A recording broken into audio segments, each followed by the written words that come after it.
connect. Okay, hey. Hello, Facebook. I'm Travis Egan, my mortgage guy, and I am here with Jamie Peterson. Hello, how are you guys doing? Of the Hannah Price team at Quirion. I always say it wrong. Quirion Realty in Clarksville, Tennessee. So one of the things that Jamie and I were recently talking about is one of the dilemmas that we're seeing a lot is what? What's the biggest dilemma we have right now? Getting a buyer's offer accepted. Right. So if you're thinking about buying a piece of real estate, whether it's to build a house, to an existing home, whatever the case might be, this is a trend nationally that we're seeing is that you could come in with a super strong offer and you're getting beat out by other people. Yeah. Because supply and demand being what it is, there's far greater demand than there is supply right now. Do you have any, like the stats? I probably should have asked you this already, but like, do we know where like our supply level is in I Clarksville? haven't checked it this week because it's just too heartbreaking right now. But I would say that under 200,000 right now in Clarksville, we're probably looking at less than 25 homes on the market right now. Right. So that's not healthy at all. Right. So we're not in a healthy environment. There's not a lot we can do about that, right? Like they're building in Clarksville as literally as fast as they can. Oh yeah. And I'm seeing contracts and I'm seeing houses with the footings poured and accepted offers on them. Oh, not even the footings poured yet. Right. So what we wanted to talk about today is some strategies, whether you're working with Jamie or some other very talented realtor in the Clarksville market, how do you make your offer more attractive than the next person's? So I'm going to kind of give the floor to you. I'm going to give some lender perspectives throughout, but I really think Jamie, she's the expert. I guess what I would start with by saying is that my first piece of advice as a loan officer would be make sure you're working with one of the top realtors in the market. They can really take your specific circumstances and meld it to the properties that you're looking at and then give you solid advice specific to you. Would you agree with that? I would definitely. Knowing the market helps. Knowing if it's investor owned, if it's not investor owned, are the sellers overseas? We don't want to put the timeline too short if they're not going to have a chance to even look at it. And I think that definitely makes a difference in whether they're like, oh, they want an answer in 20 minutes rather than, okay, they can wait a couple of hours for an answer. So I was going to ask you this question because a colleague of mine brought this up to me, Patrick Quayle in Boston, Massachusetts. Hey, Patrick. One of the things he's doing with some of his contracts is we were talking about, he's basically keeping it very flexible for closing. So what he's finding a lot of times is that best doesn't always mean highest priced. Correct. Best could also mean timing. So the seller may need more time or less. Yep. So almost saying, look, we can close as fast as 3 weeks or as long as 3 months if the buyer has that flexibility. Right.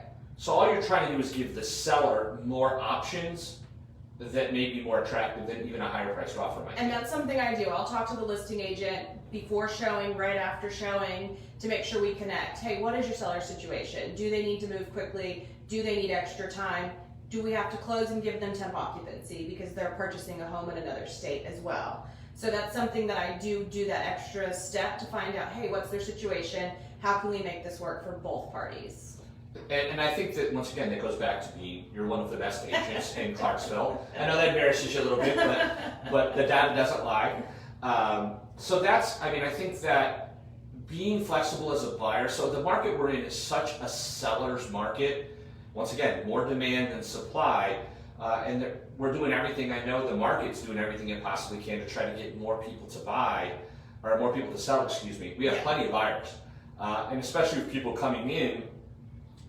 I want to get your perspective on this, because this is my opinion, but I can't prove it. Okay.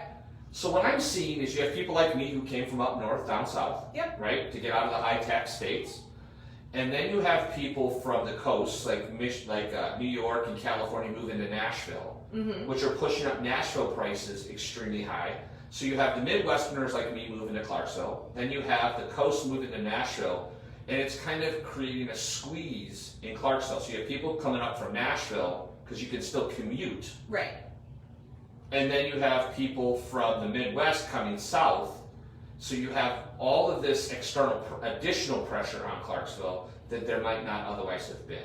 Plus you also have the Yes. EASs and the change of duty stations that comes with being in the Right. military. Yep. we're seeing it coming from all over, like anywhere. It's just coming here. It helps that we were ranked #1 place to live by Money Magazine last year, so that definitely helps too. And the area is growing. We're getting factories and everything like that, but definitely the push from Nashville, people retiring here, trying to get out of that colder weather and everything like that. Okay. So we've talked about, so flexibility is one. Mm-hmm. One of the things we haven't talked about is, what do you do if you put an offer in on a property, and let's say your realtor says, you're my realtor, and I say, Jamie, I'm trying to buy this property at 1234 Main Street, and you said, Travis, the max for this that we can, show on paper that it's worth is X, and I'm gonna go over it. As a buyer, what would you advise someone like that to win? Would you advise, if they have the means, to pay the difference from the appraisal? How would you recommend that? Yeah, absolutely. Let's say it's listed for $175 to make the numbers easy here. Okay. So it's listed for $175. You really love it. We've already talked that you're going to pay your own closing costs because it is seller's market. Right. So $175. How much do you love this? If it was listed at $185, would you still want to look at it? You would. Okay. So $185, does that sound like a good number? How much would you be willing to pay over $175 up to $185 if it didn't appraise at $185? How much would you be willing to come out of pocket? Right. On closing day, you don't need the money beforehand. And right now we're seeing some of these appraisals come back, so the buyers aren't having to come out of pocket that money, but it's that initial let's win the house, Right. that we have to put all our eggs in one basket. So that's an important piece. Once again, that's why having a good mortgage professional and having a great realtor are important, because you need to look at the assets that you have available and what's the best way to apportion those to Right. accomplish. So from a lending perspective, where we're seeing that is sometimes maybe you were going to put 20% down, which is not required, by the way. We have loans all the way from 0 to as much as you want to put down. But let's say you decide you were going to put 20% down. Maybe it makes more sense to put 10% down and pay that other 10% out of pocket. One of the things I talk to clients a lot about is, if you're going to pay more than market share and you're going to use that strategy, it's really good to think about what you're really offering the seller is the appreciation for the next year. Right. So it's 1 year's appreciation. You get every year after that, but it's just one additional year of appreciation. Doesn't make sense to get in the home. Right. I would argue, yes, a year from now, that same house will likely be 10, 12, 15% higher, depending on the appreciation year over year. Right. Absolutely. So one of the things that we talked about that I know your lenders are doing and that I'm doing with clients is that, as a loan officer, when we have our loan approved, one of the strategies we use is we will reach out directly to a listing agent and on behalf of the buyer and let them know where we are. Mm-hmm. We'll call them. Now, most listing agents are buried, right? As we've talked about, they have lots of opportunities, so they're not picking those calls up. So we'll go so far as to actually shoot a video specific to your situation and then present that with the offer, so that way they can show the seller as well, hey, this is, not all loan pre-approval letters are equal. That's correct. Right? Right. And there are some loan companies and loan officers and some national brands that I won't mention that will do pre-qualification letters and not pre-approval letters. And all a pre-qualification is basically a best guess. You say you make X, your debt is Y, your credit is Z, this is what you can qualify for. Someone like myself, someone like some of the other lenders in the community will actually go through and collect all your documentation up front to make sure you're a solid buyer up front. Right. Any other things a lender could do that would help you as a buyer's agent moving the process along? I mean, honestly, everything that I've heard that you do in your market and everything that I've experienced here, local lending is the most helpful situation to be in. Listing agents have been in the ballgame for a while. They know those national brands that you're talking about. So local lending's kind of where it's at, and having that lender there to pick up the phone and call a listing agent, it's good. Well, and I'm biased as a mortgage broker. So Oh, sorry. No, you're good. No, as a broker, no, I'm totally with you. So as a broker, obviously, we have the opportunity to work with 70, 75 different lending opportunities, but we're the point of contact, right? Right. It's our job to get it to the table, Right. And to meet that date. So communication and make sure we close on time are super important. Right. Anything else you would recommend that people that are in the market looking to buy a house today, whether it's in Clarksville or Hopkinsville or anywhere else in this country, anything that you would say, hey, this might help you set yourself apart from others ready to offer to purchase? I would just say if you love it, don't think about it. Don't sleep on it. Because it'll be gone. It'll be gone. Right. Yeah. Or they got 10 offers overnight. So don't sleep on it. If you love it, make the jump. One of the biggest struggles I have, and I'd love to hear your insights on this, is sometimes the people that love us most will give us advice based on when they last purchased. So family, friends, coworkers, colleagues, they will say, no, you don't have to do that. And that's where I always, once again, lean on your pros, lean on your lender, lean on your realtor partner, lean on those folks, because the market that they did even 6 months ago will look vastly different than today. While some of the processes may look the same, they're vastly different. Right. The mortgage industry had a major upheaval on March 1st where they completely changed the documentation.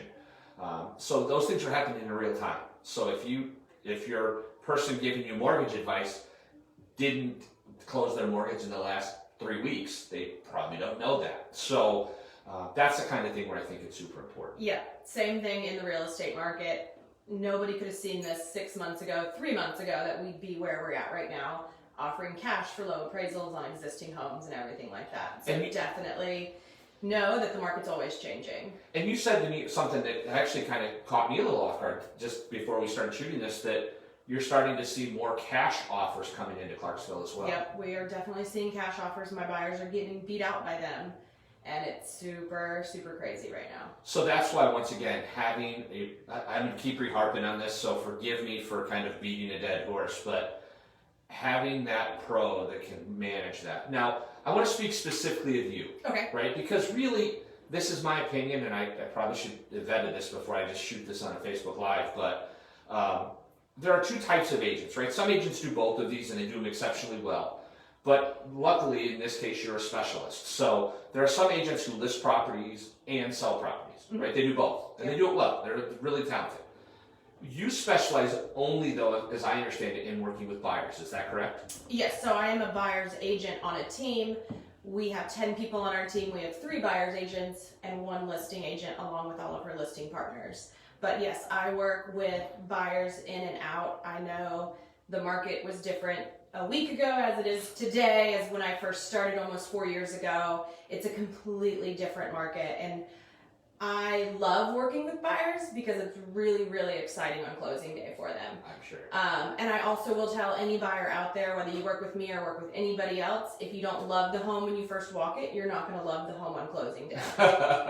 and you'll know neighborhood to neighborhood too, right? Certain neighborhoods will be hotter than other neighborhoods are. Right. Yes. So flexibility might be an important thing as well, right? Being a little bit more flexible. Yeah. So let me ask this question, and we'll wrap this up. How could someone, if they're thinking about buying a home in Clarksville, or if they're transferring here for business, or if they're in the military and they're transferring to Clarksville, Fort Campbell area, how would they get in touch with you? Oh, they can give me a call on my cell phone. They can find me on Facebook. They can find our website, thehannahpriceteam.com, anything like that. And I'll actually link to your page. You can, and they can just reach right out to you directly. Absolutely, yep. So thank you for doing this, Jamie. Absolutely. I appreciate it. Hopefully you found value in this as well. The idea, once again, is we're trying to help people, whoever you're working with, get your offers accepted. So what I'm hearing is find a great local realtor. If you don't know who they are, reach out to Hannah or reach out to Jamie and myself, We're more than happy to help you with that if it's locally here in Clarksville. Or even nationally, Jamie can help you with that as well. Yes, absolutely. And then I can as well. I have a network of lending partners around the country that I can work with. So get great people on your team that are local, right? That's the key thing, is what I'm hearing you say. Is be local, let them make sure they know the market, and they can assist you with that. Absolutely. Anything else? No, I think that's it. Thank you for doing this, Jamie. I appreciate it. You're welcome. Thank you, Facebook community. Talk to you soon.